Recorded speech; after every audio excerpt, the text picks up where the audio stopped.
Libra, hello Libra. Hello, I am back. It's been a while.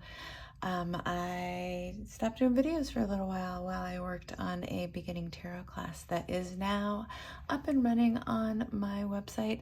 If you're interested, please head over and check it out at www.underthescarletmoon.com. But I was missing doing readings, so I thought I would do some readings today. We have a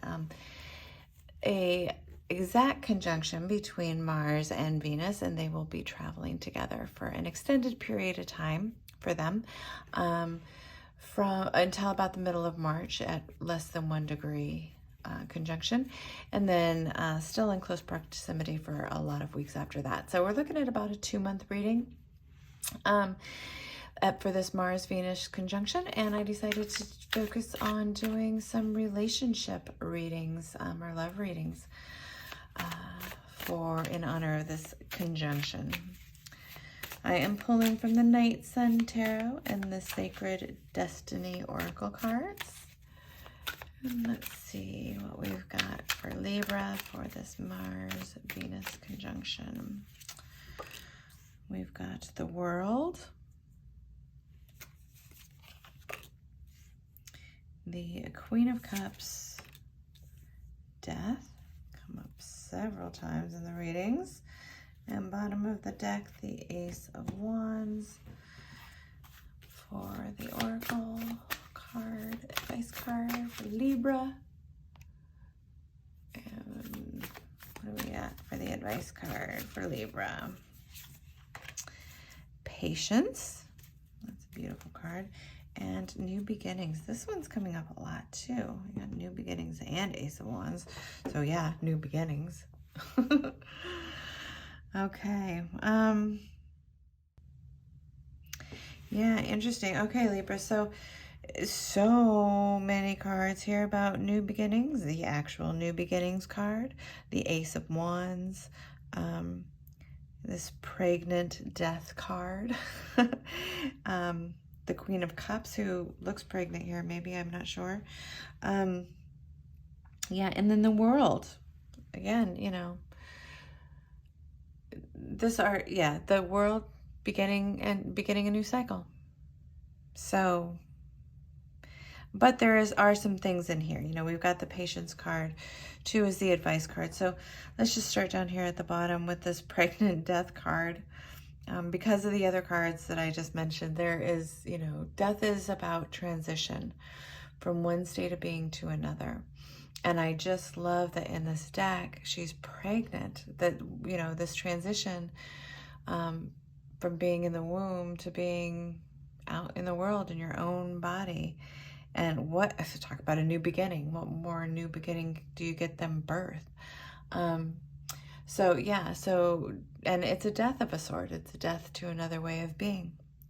So, you know, this is just indicating to me definitely this starting of a new cycle, starting of a new life, giving something birth, some new beginning happening. And the Queen of Cups, she looks like maybe she's pregnant. I'm not sure, but the Queen of Cups, you know, there was ever a queen that was going to be pregnant, it's the Queen of Cups. And it's just this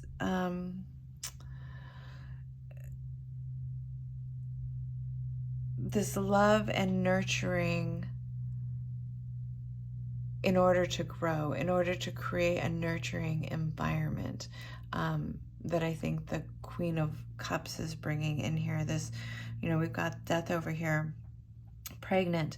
You know, there's this gestation period, this needing to tend and make the right circumstances for growth and for birth to occur. And so I am feeling this sense of there being a gestation period happening.